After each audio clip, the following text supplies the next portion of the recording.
এই সংখ্যাটা দেখতো 72 দ্বারা বিভাজ্য বলছে, তাহলে যদি 72 দ্বারা বিভাজ্য হয় তাহলে এটার মান নির্ণয় করতে আমাকে বলছে। যদি আমরা এই রুটের ভিতর থেকে যদি কোনো কিছুর মান বের করি তাহলে অবশ্যই যে মানটা হবে, এখানে যে মানটা হবে সে মানটা কি হবে রে, পারফেক্ট স্কয়ার হবে, তাই তো?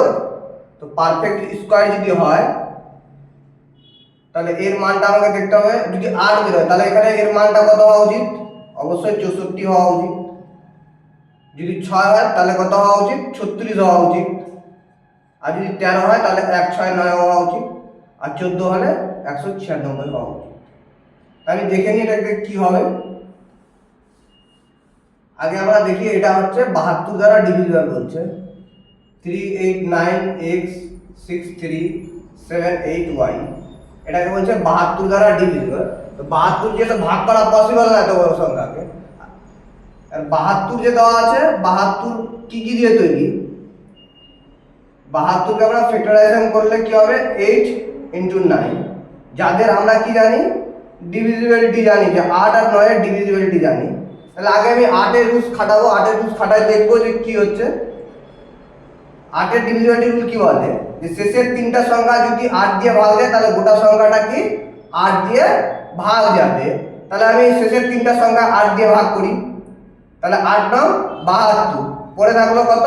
6। 6 এর পরে 6 এর ঘরে এমন কোন সংখ্যা আছে যেটা 8 দিয়ে ভাগ যায়?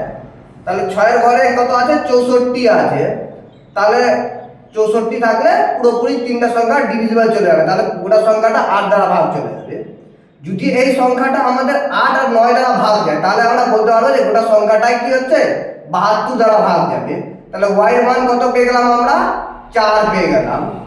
এবার যদি আমরা y এর মান যদি আমি 4 দিই, তাহলে এবার 9 এর ডিভিজিবিলিটি রুল খাটাই, তাহলে 9 এর ডিভিজিবিলিটি রুল খাটাই আমরা x এর মান বের করব। 8 আর 4 12, যেটা 9 এর ডিভিজিবিলিটি রুল বলে। 8 আর 4 12, আর 12 আর 7 19, 19 3 22, 22 আর 6 22 আর 6 হয়ে যাচ্ছে 28, 28 আর 9 হয়ে যাচ্ছে 37, 37 3 40 আর 48, 48 প্লাস x।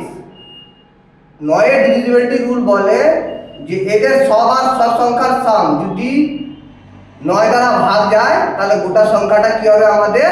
9 দ্বারা ডিভিজিবল যাবে। তাহলে আমি দেখলাম 48, 48 এর সাথে কত যোগ করলে সেটা 9 দ্বারা ডিভিজিবল যাবে।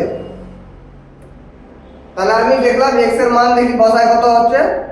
6 বসালাম, তাহলে 48 যোগ 6 হয়ে যাচ্ছে 54।